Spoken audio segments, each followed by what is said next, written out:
This is Stand Up for the Truth, addressing important issues and topics affecting Christians across the nation. And it is a brand new podcast today, 22525. 22525, and Mary Danielson is here. Sounds like a zip code. 22525. Yes, good morning. Welcome to Stand Up for the Truth. We are welcoming back David Bowen today, and we always enjoy getting with him and hearing what the Lord is doing in his life. And also, we're going to do some analysis on current headlines. We're calling it Tech Tuesday, or Techo Tuesday, if you want, because tech really drives prophecy fulfillment like nothing else that I am seeing. And we're going to talk about a couple topics that I have not delved into, and I did not know about these first two topics at all. So this is fascinating. But let's start with our scripture, Psalm 103, 1-5. Bless the Lord, O my soul, and all that is within me. Bless his holy name. Bless the Lord, O my soul, and forget not all his benefits, who forgives all your iniquities, who heals all your diseases, who redeems your life from destruction, who crowns you with loving kindness and tender mercies, who satisfies your mouth with good things, so that your youth is renewed like the eagles. What a great passage. Let's pray together this morning. Oh, Lord, we do bless your name. We love you. We adore you for all that you are, for all that you've done for us. Sanctify us in your truth. Walk among us. Lead us in the way everlasting. Thank you for all you're doing in the world to bring sinners to the knowledge of the truth, those that will be yours for all eternity. Give us boldness to bring that hope to those that we encounter each day. And Lord, direct our steps to those who are hungry for you, even if they don't know what they need, Lord. We lift up David to you and ask for continued blessing on his life, his health, his loved ones. Give him an extra bit of grace and energy to do what you've set before him and lead him safely home. In Jesus' name, amen. Pastor, evangelist, teacher Dr. David Bowen joined Lamb and Lion Ministries in 2023 as their teaching evangelist. He also serves as a co-host on their Christ in Prophecy television program, and he travels to participate in prophecy conferences. He's been pastoring for 30-plus years and is the founding and senior pastor of Standing Stones Community Church. He also founded Interpreting the Times, a web and podcast ministry focusing on the end times. Great website. I encourage you to go there, interpretingthetimes.com. His teachings are archived there, and he has written 2 books. Finally, the Book of Revelation Made Easy, which brings a lot of clarity and understanding in Revelation chapter by chapter, and also the color-coded Gospels illustrates the uniqueness of all 4 Gospels chronologically. Also, well-thought-out articles on Harbinger's Daily. In fact, the one this morning on 6G is on Harbinger's Daily. It's on RaptureReady.com. It is a fantastic article. So, David, welcome back to Stand Up. Mary, it's always great to be with you. Thank you. And thank you for the prayer. I appreciate the prayer at the beginning there. Well, and we share a birthday, so happy pre-birthday a couple days from now. Didn't know that until a couple weeks ago, so happy birthday ahead of time, David. Well, happy birthday to you, my younger sister. All right. Well, Lord bless you for that. What's new with your schedule? I mean, traveling, writing, teaching. I know you're a very busy guy. What's going on with you currently? Yeah, I still teach at Grand Canyon University, so I teach Christian worldview there. I have 2 classes going there. So it's interesting, the material that we talk about, how the younger generation is receiving it, and how they are still. You said you've not seen some of the stuff we're talking about. You read some of the articles I wrote. They're in the same boat. You think they would be more up on the technology, but it's surprising enough, a lot of the youth aren't. I'm just got a brand new program going with Tom Hughes and Hope for Our Times. That comes out on Friday, so. Great. That's a 45-minute teaching, so I'm looking forward to that. So God just keeps opening doors, and like you, our job is just to be faithful and do what God's asked us to do. Yeah, absolutely. As long as we're here, make the most of it, right? Amen. I want to do some analysis of these topics that you've written on. It's a bit of an eclectic mix, but technology especially. I mean, back in the 90s, I got my first computer, Windows 3.1, DOS 6.0, all that sort of thing. And I have tried to keep up all along, but it's somebody's foot's on the accelerator. It's flying past. But we live in a headline soundbite kind of world, and so we don't always get a chance. So many things clamoring for our attention. So let's start with your article on 3G. It's called, I'm sorry, 3G. Wow, I am back in the 90s. 6G, a prophetic perspective is what it's called. And I don't know that we've had a chance to wrap our heads around 5G. And here we are with a new set of tech variables. 5G just means fifth generation, the latest global wireless standard for cellular networks. 5G is up to 100 times faster.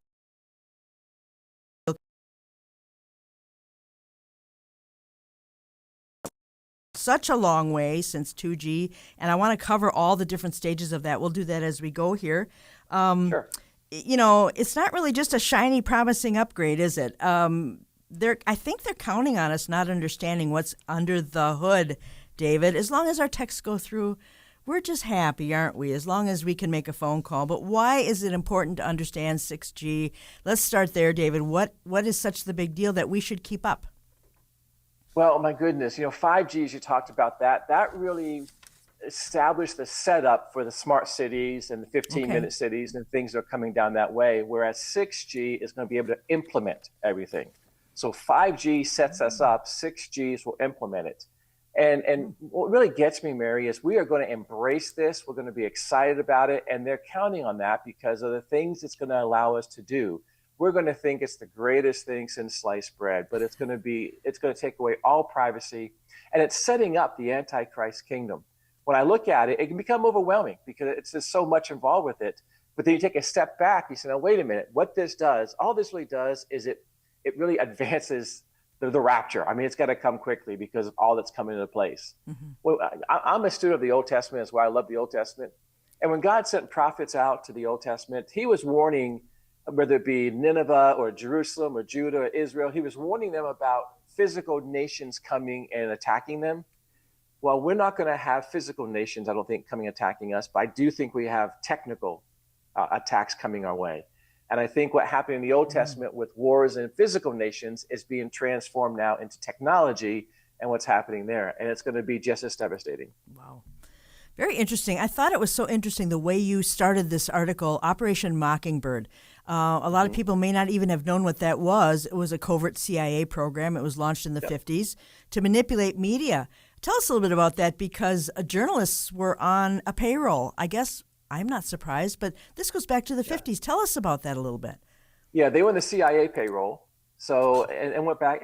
When they came out and started naming names, there was a Rolling Stone article that came out in 1977. And in that, they named names. They said ABC, NBC, CBS, Time, every major publication and broadcast, whether it be local or national, had reporters and journalists on their payroll. And they were giving talking points to say, and when it came out that the CIA was the one paying them, well, once that was exposed, then Daddy Bush back then, Daddy Bush was a director of the CIA, right. And he came out and said, yeah, we had that, but we're no longer going to do that. Now it will be on a voluntary basis.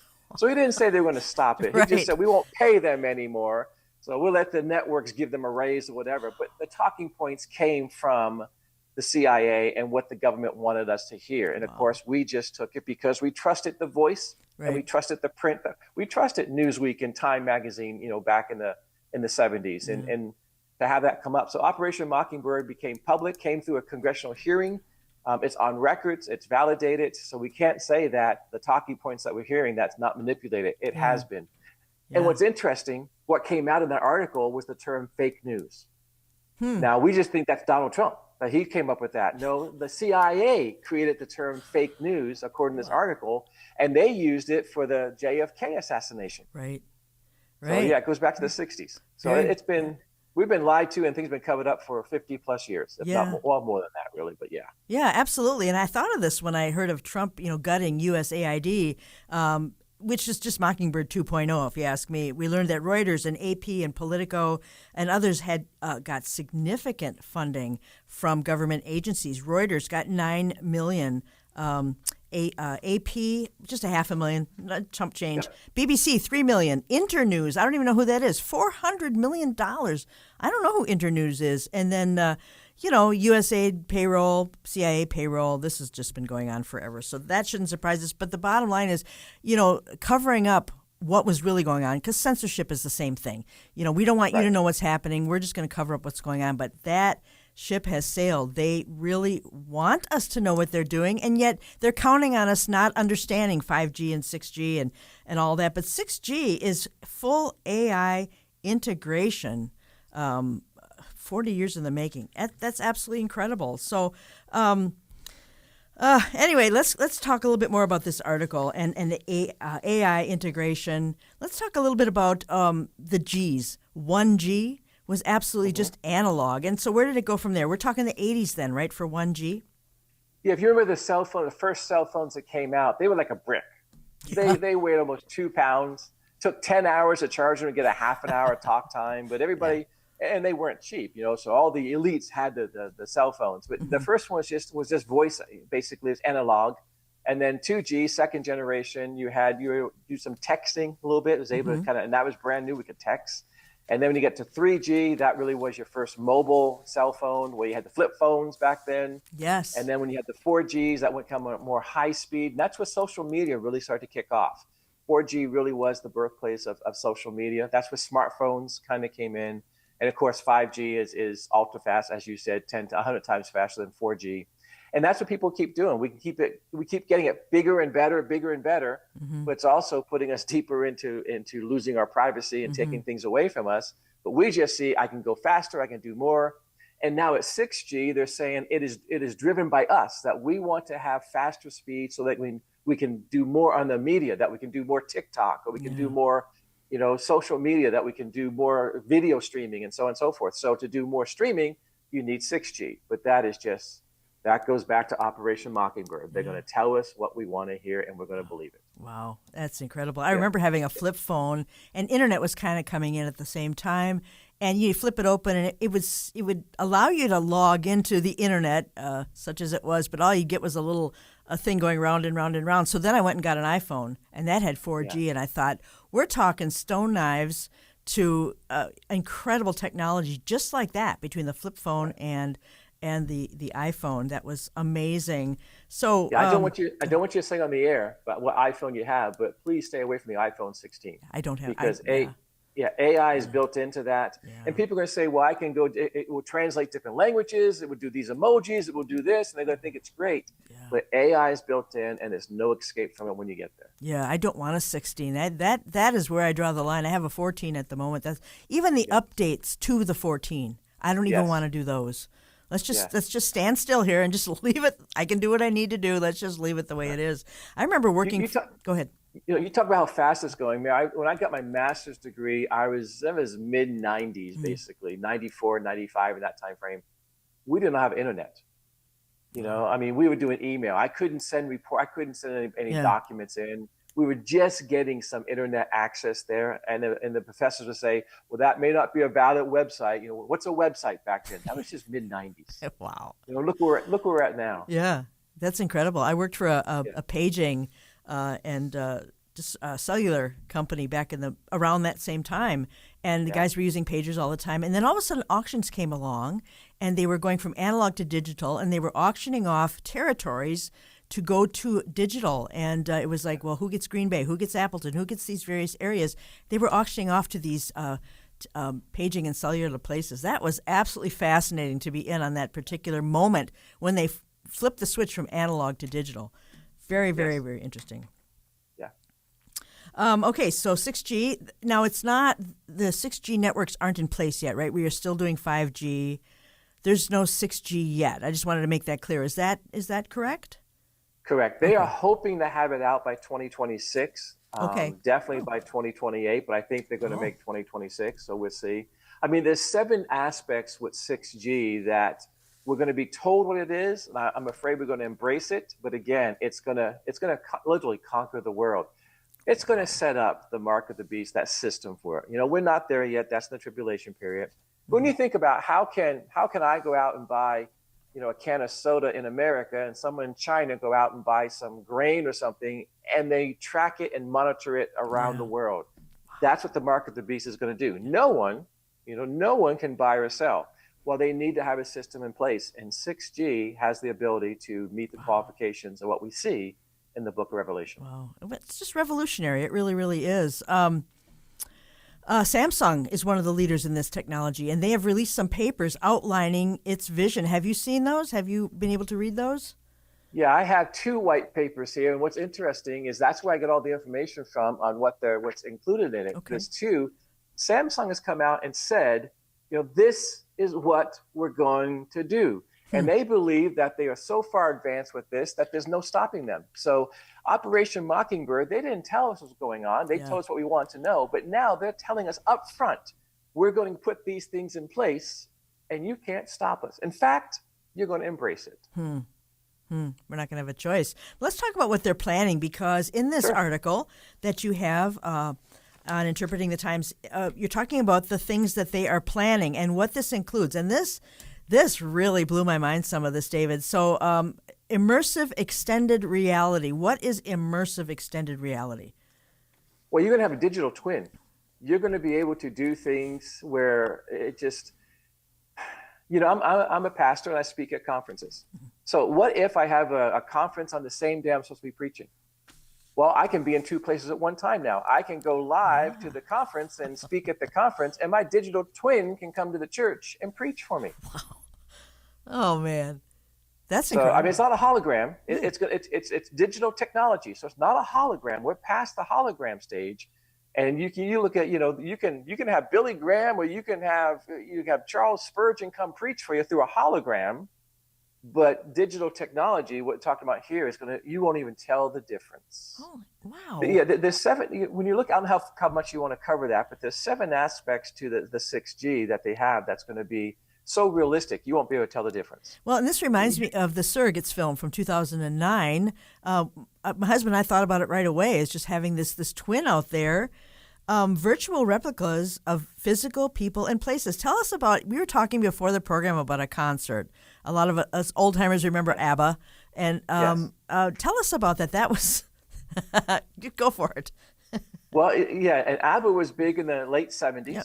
And so what they've done is they went back and I show you, I have a show coming on Friday with Tom Hughes. I have a video showing this, but they have all kinds of, they have 160 cameras that they put on ABBA, they're still alive, and they get their facial features, their body movements, everything, but then they go back and get their original voices, and they've made these digital avatars, basically. And they created a whole stadium in England. The stadium itself can be folded down like a pancake and be moved if they want to do it mobilely.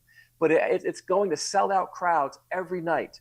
And there was one couple that brought their 2 teenage boys to see the show. And on the stage are musicians. They're moving around. They're singing. They're playing drums. They're playing guitar. They're singing the songs. And the boys weren't aware of the songs from the 70s. This was mom and dad's music. Yeah. And after the show, the parents said, "What do you think of them?" And they said, "Well, they were good. I would go watch them again." And they said, "You can't." "Well, why can't we?" "They're not real." "What do you mean they're not real? We just watched them play." They weren't real people. The teenage boys who watched the show had no idea that the group ABBA was no longer performing, that what they were watching was a digital replication of the real thing. It's amazing. Wow. Think about still sell out shows over in London every night. Wow. Think about the possibility of deception. I mean, on such a profound level, spiritual deception. I'm fascinated by the physical aspect of it, but my mind is just going towards the other. There is no end. No. This is a Pandora's box. There's no end of potential deception with this. There is AI software out there that you can pick up on Facebook, where if I can just get 15 seconds of you talking, I can duplicate you and have you talk to somebody, and they won't even know it's not you. Wow. What a world, David. That's amazing. I can make you say things. I can make you agree to things, and it would be your voice and your words, and it would be recorded. Perilous times indeed. From a legal standpoint, there's no end of trouble, right? No end of trouble. Part of the 6G technology is that everything would be automated. Everything would be run by AI. And they're going to say it's for the good of the world. Sure. All the energy gets wired. They are going to cover the entire world with this, and they have to have the mark of the beast system in place. So if you're out in the ocean, you will have service. If you're on a mountaintop, you will have service. If you're out in the desert, you will have service, because they're going to cover the entire globe. it's interesting. The UN snuck in something a while ago called IntelliPhones. The UN is doing this. The UN said they want to get a digital phone in the hands of everybody around the globe. And I'm thinking, by golly, we can't feed some people in third world countries, but we're going to make sure they have a mobile phone. Why do they have to do that? Because they have to control everybody and see everything. So the United Nations came out publicly and said, this is our plan, what we're doing. And it ties into 6G. 6G is going to have the access to disconnect things. So you and I are talking about Jesus Christ. You and I are talking about the love of the Lord. Well, you know what? We're using a lot of energy. So for our safety and protection, and for the earth, for the universe, we need to disconnect your phone right now. So they will turn our phones off, and we will no longer be able to preach the gospel. It's all going to be done by AI. That's all part of 6G. It wasn't too long ago, we'd talk about these things and, just in fellowship and say, well, we'll just get off the grid. And I knew that was not going to happen based on what I knew about Revelation, but also I wasn't sure how it was going to happen. And this is the end game. I call this the end game. Yes. In ways that we didn't even see a couple of years ago. And so Haiti and Africa, because, we've always had part of a missions to Haiti where I went to church, and we had, we knew what life was like for them. Not having basic things. But now to hear you say that there is no one that will be unreachable and you cannot go off the grid, it's really, really true right now. Can I add a comment to that? Yes, please. Not only will we be unreachable, as you said, no one who will be untrackable. Yeah. Wow. That's the key. Okay. They can reach, we can reach everybody around the world, but more importantly, they can track everybody and everything around the world. Wow. Wow. So immersive extended reality, very realistic, just mimicking a human experience. Wow. Digital twins, global smart networks. We just talked about that. No one will be unreachable or untraceable, which you clarified for us. Fixed wireless access. So this will come into our living room, much like what we're used to right now. And how much are people going to enjoy that? Yeah.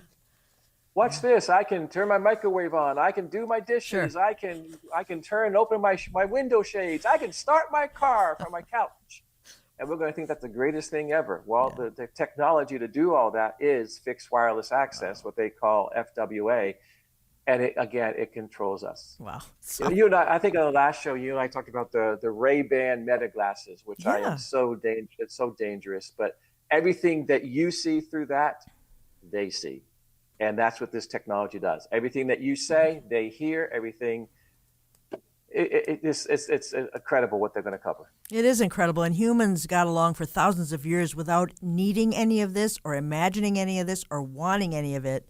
And that's what fascinates me is we are being pushed, pulled, and dragged into this. And yet there's a lot of acceptance about it. So that's fascinating to me. No one ever asked for this. But are we being pushed and pulled into it? That's why I keep wanting to talk about this. If somebody wants to do this, that's their choice. Amen to that. But I mean, would you and I probably remember the Thomas guides?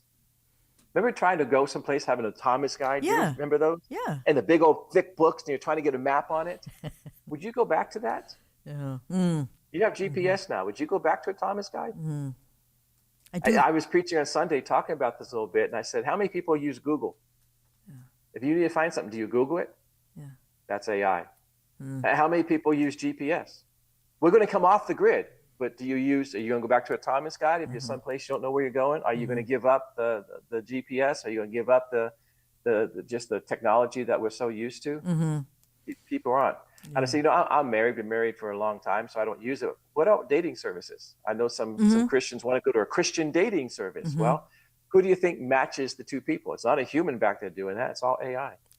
That's creepy. So to say we're off the grid, we are doing too much right now. It's in our cities, it's in our work, it's in our church, it's in our homes, it's everywhere. It is. And it's being received and embraced. Yeah. Well, that's true. They make it so that you want it. They give you these chat GPTs and, oh, look, have some fun with that. It's like giving a toddler a rattle. Look, have some fun with this while the grown-ups are off doing something much more, dangerous and delusional. And I still, when my husband and I used to take a trip, we'd go to Sam's Club, get a Rand McNally Atlas of the 50 states, and I love a good map. I got to tell you, I never lost my love for maps. But, a Siri, take me to whatever. It is, show me hotels, show me restaurants in my area. I mean, I do love that. Right. Yeah. And you and I want to come off the grid, and I appreciate people who say that, but can you really? Because whatever happens if we get ill, Mm-hmm. it's the point now. One thing that 6G is going to do, 5G, when you look at that, they are on milliseconds, and 6G is going to be on nanoseconds. And you might think, what's the difference between a nanosecond and a millisecond? No big deal. Well, it is, because what they're doing now, you can have surgery and your doctor may not even be in the same country as you. Wow. They have doctors. So if you have a condition, a heart condition, or you need a specialist, and he's in a different country, are you not going to receive medical care because you want the best doctor? Mm-hmm. And now because of 6G, it's real time. With milliseconds, if they cut something, they need to be there quickly. Well, with 6G, they can do it. It can be real time. And they're saying your surgeon may not even be in the same country as you. So how do you come off the grid when it comes into the medical world? Mm-hmm.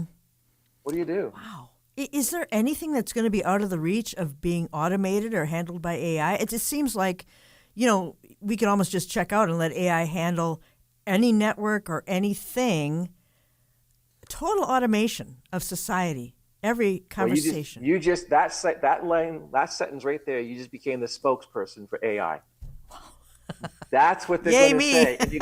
That's what they're going to say. And you're going to say, yeah, that's great. They're going to say this system and getting this data is so massive, humans can't do it. And you don't want human error, do you? Oh, so right. AI will control everything. Everything will be automated, and it will control what we shut down, what we turn on. And of course, it's going to be for your safety and protection and for the betterment of the earth.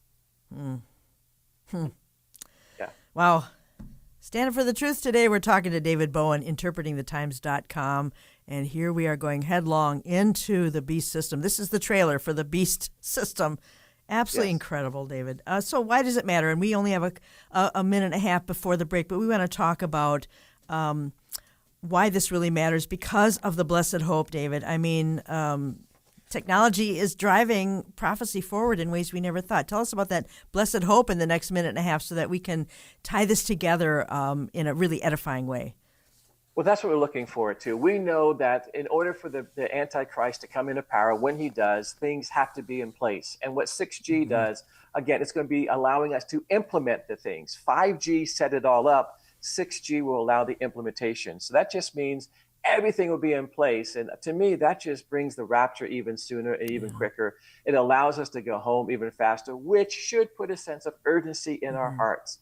Why care about this? We need to tell as many people as possible just to be aware, not only of the technology, but the soon return of our Lord Jesus Christ, so that they are not left behind and prepared for that. Yeah, absolutely. It is a preview. There's no question about it. And, when these things begin to happen, it's funny because I've read that verse for 40 years now, and I think begin to happen. They've been beginning to happen for a long time. So I'm not questioning God's word, but I'm thinking, when does the end begin is what I'm thinking there. But it says, stand up and lift up your head because your redemption draws near, Luke 21:28. And so we should never be worried about these things, right, David? Never discouraged. It has to be a plug-and-play system. And when the rapture happens, the Antichrist just steps into the system. That's what a lot of people don't understand. Yeah, he will not create anything. Right. It will all be there for him. We haven't talked about it yet, but you have Login.gov, you have Blackstone buying Ancestry.com, you have dad bots, talking to the dead. It's just all kinds of things that people are going to think, that's so cool. I can do that. It's just going to be amazing what people will embrace and accept. Yeah. And each one of those, which is implementing now, is in place and is just drawing people into it's leading the sheep to the slaughter. That's what it's doing. It is, absolutely. And you can't even log into Social Security, I'm giving away my age here, without Login.gov. They are switching everything over to Login.gov. It used to be a Social Security login. Now they are pushing you to Login.gov. So 50 state agencies, 100 million people, and you will not be able to get Social Security checks unless you do biometric, Wow. David Bowen, interpretingthetimes.com. We're talking about tech. It's Techo Tuesday, so we'll be back in 2 minutes with more from Pastor David. And so stay tuned. Back in 2.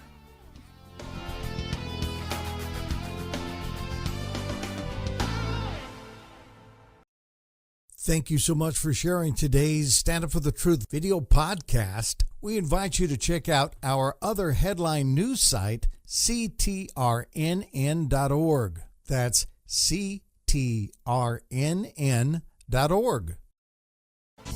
Feedback, questions, and topic suggestions are always appreciated. Email us at comments@standupforthetruth.com. Welcome back to Stand Up for the Truth for this Tuesday. It's Techie Tuesday. We're talking to David Bowen, interpretingthetimes.com. What a great place to go for all these articles and some we won't even get to today. So I encourage you to do that. David, when we last left, we were talking about 6G in the first half. Very, very interesting. And I want to wrap that segment up and talk about Blackstone, Ancestry, Login.gov. What is Blackstone and why should we be concerned about that? Well, Blackstone's known for buying real estate. They have their portfolios over $1 trillion for them. But what they did in 2020, they bought Ancestry.com, which means they now have access to our DNA as well. Gotcha. They bought it in December of 2020, but they went to a lawsuit. In the state of Illinois, they were sued. So they went to court, and it was May of 2023 when the court found in favor of Blackstone. So now you have Ancestry.com, 4.7 billion people involved with that. They have over 20 billion pieces of our DNA. Wow. So you put that that they got the money, they got the control, they've got that, and now they have our DNA as well. So it's just incredible what they can do. Login.gov is if you're getting any kind of food stamps, Social Security, anything from the government, they are switching it over to go to facial biometrics and facial technology. So if you want to get your Social Security check, you're going to have an iris scan or the fingerprint. You have to give up more of yourself to do that. They have 100 million users that are signed up for Login.gov. Anybody with Social Security checks, that's how they get their checks. They can do it online now, but they're changing that to biometrics. 50 state agencies are going in that direction, they're saying. And again, they even got something else where they have a chat bot out there called DAD, D-A-D bot, and it's where you can talk to anybody who died. Ew. So they would record someone's voice, and what's happening with that is they're interviewing people. So you can go in and be interviewed by this and not tell anybody, and then when you pass away, they can have an interaction with you. They will have an AI, they will have an avatar there, so you look like I'm talking to you. And I may hear stories and hear things that you never told me in real life. And it's causing a lot of damage because I'm finding things out that are very painful. And there's no way of asking you for more clarity. But people, they don't want to give up their loved ones. So people are going to that. And as that's increasing, that's becoming more popular as well. It's crazy. Every aspect of life is being touched one way or the other. What are they going to do with that DNA? That's what I'm curious about. What's the benefit to them having? I mean, I feel stupid asking the question, and yet I don't really understand. Well, now I can put you someplace, and I have your voice. As I said, the software out there, if I can get 30 seconds, 15 to 30 seconds of you talking, I can create your voice, so it's you. Okay. I can digitally make a twin, so I can put you someplace. I can have your voice there, and now I can leave your DNA there if I have to. Wow. How will the righteous be persecuted? Again, you go back to the martyrs of the old and how they were burned at the stake and things like that. Now we're just going to be persecuted this way. So they're going to have our voice, they're going to have our image, they may even have our DNA. Okay. How do you justify that, and how do you explain yourself for that? I'd like to say I'm happy I asked, and then I'm finding myself I'm not happy that I asked. So that's exactly. You have another. It's Operation Mockingbirds on steroids. Yeah, no kidding. Wow, it's incredible.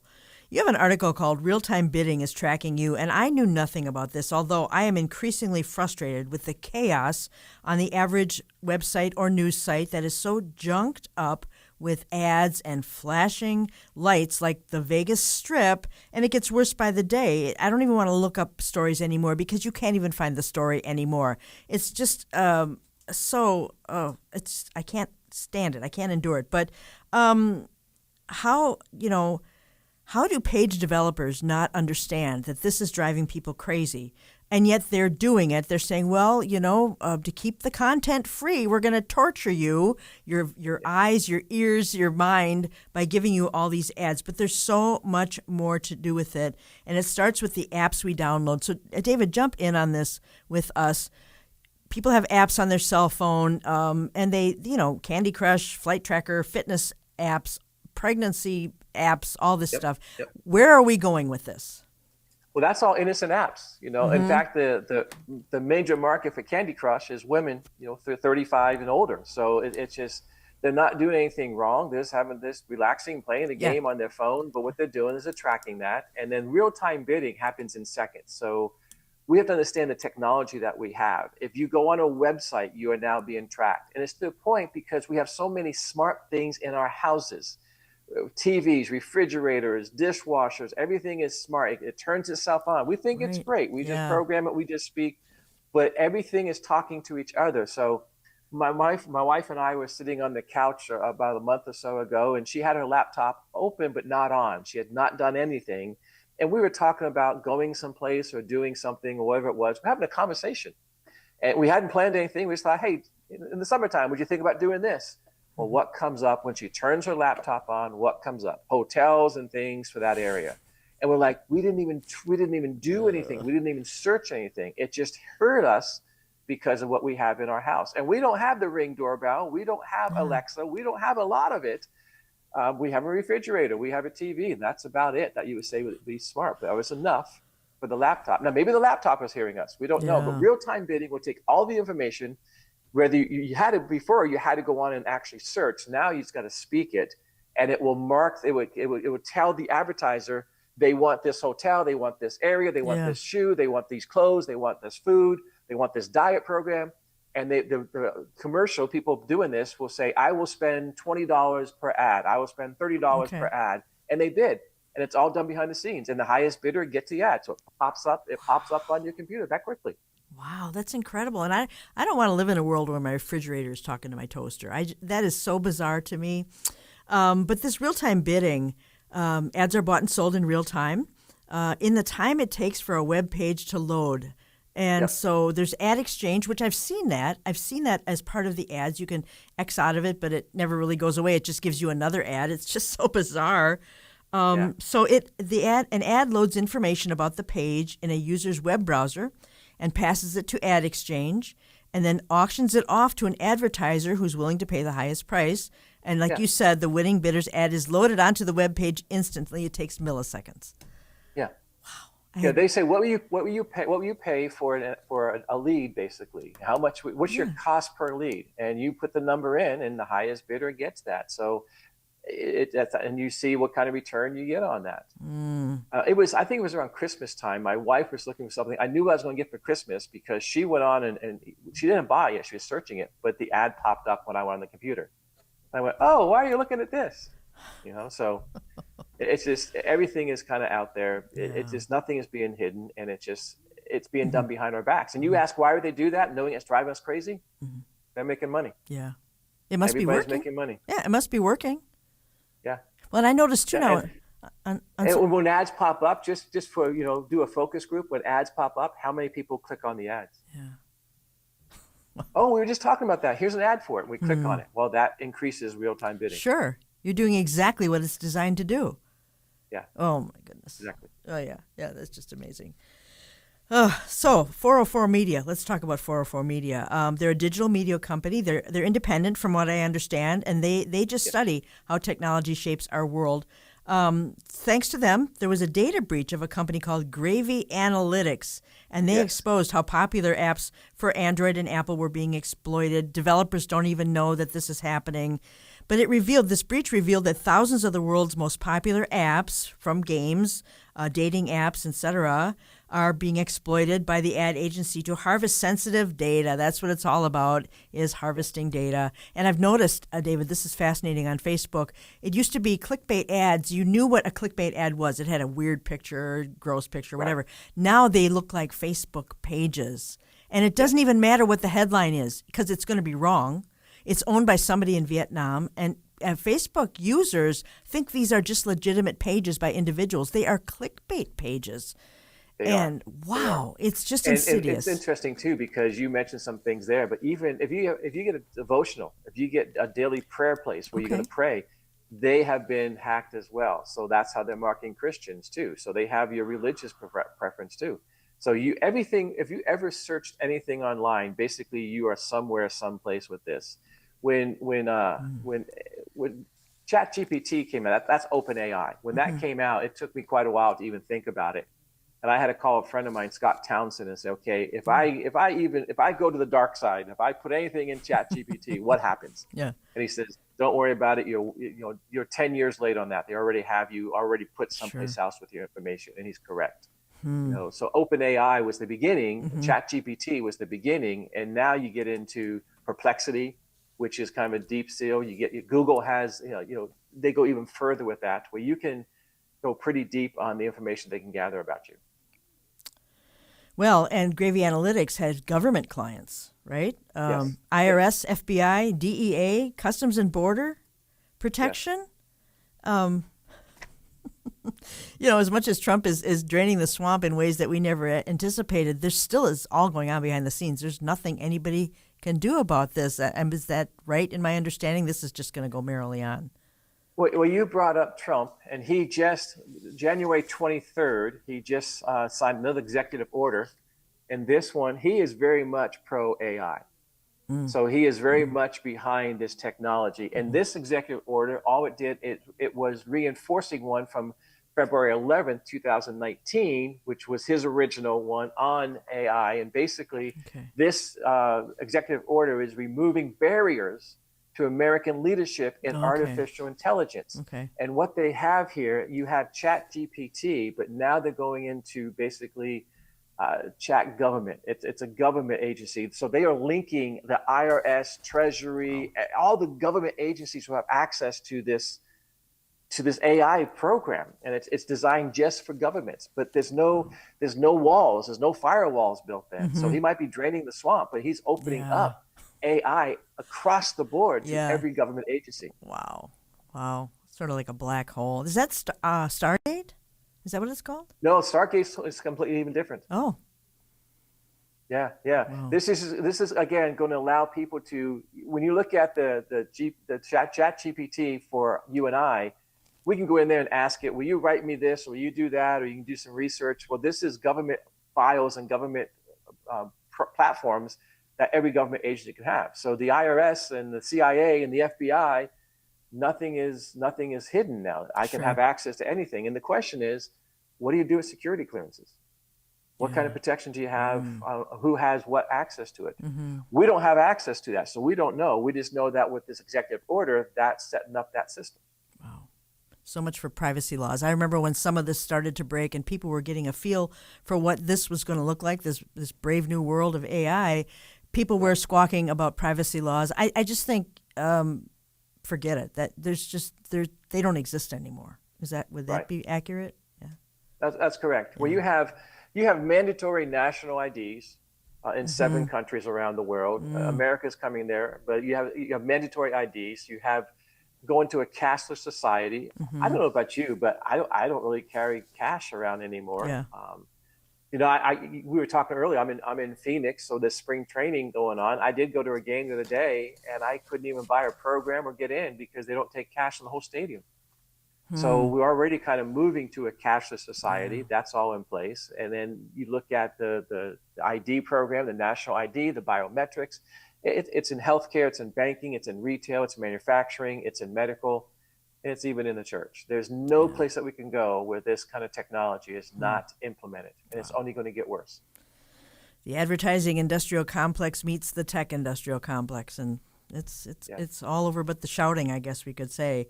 You have another article here, and I think we just have a few minutes we have 10 minutes to talk about this. The Trojan horse of OpenAI. ChatGPT, general intelligence app, has 250 million users. The revenue annually is $3 billion plus. But nothing ever stays where it is. And I think people need to understand this. It never is going to stay long enough even for us to wrap our heads around it. But virtual reality, drone warfare, nanotechnology, talk about fighting World War III. That's going to be completely different, too, because of AI and drone warfare and rogue groups being able to get a hold of technology that they couldn't get a hold of ballistic missiles and many other things, but they will be able to get a hold of this. And I think that's kind of scary. Right. Well, this is the fourth industrial revolution.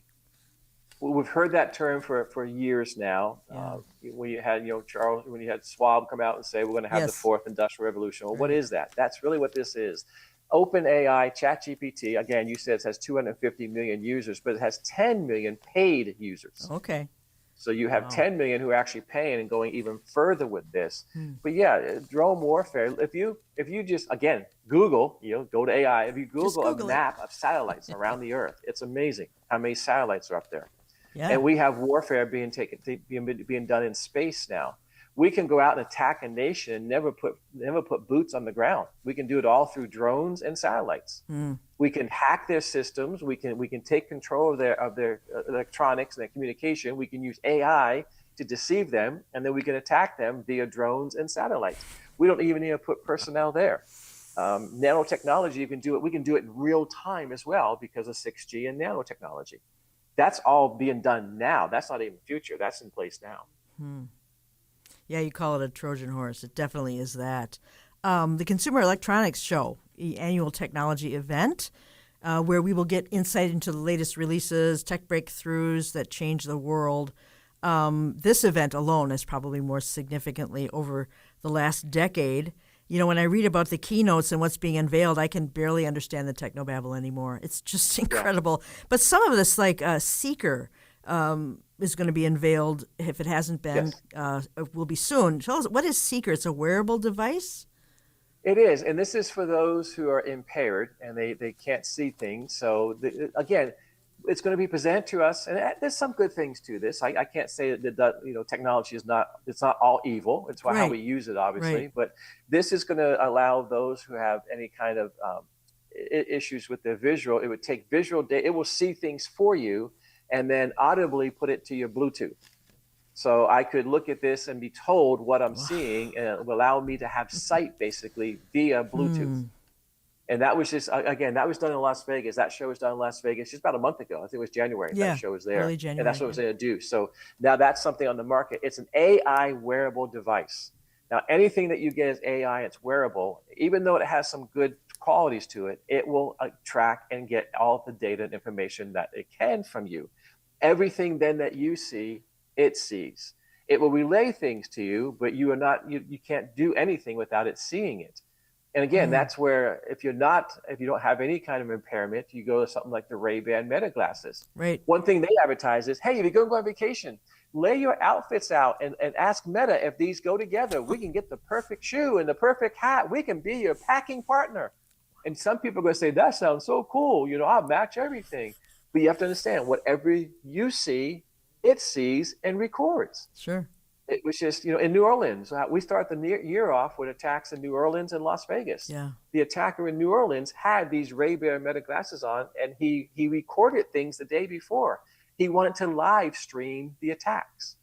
Again, that's just evil, but the fact that technology is there and we're putting it out there and welcoming people to take it, that's the Trojan horse. Wow. The Trojan horse is we're going to sneak it in. You're going to think it's wonderful. You're going to embrace it.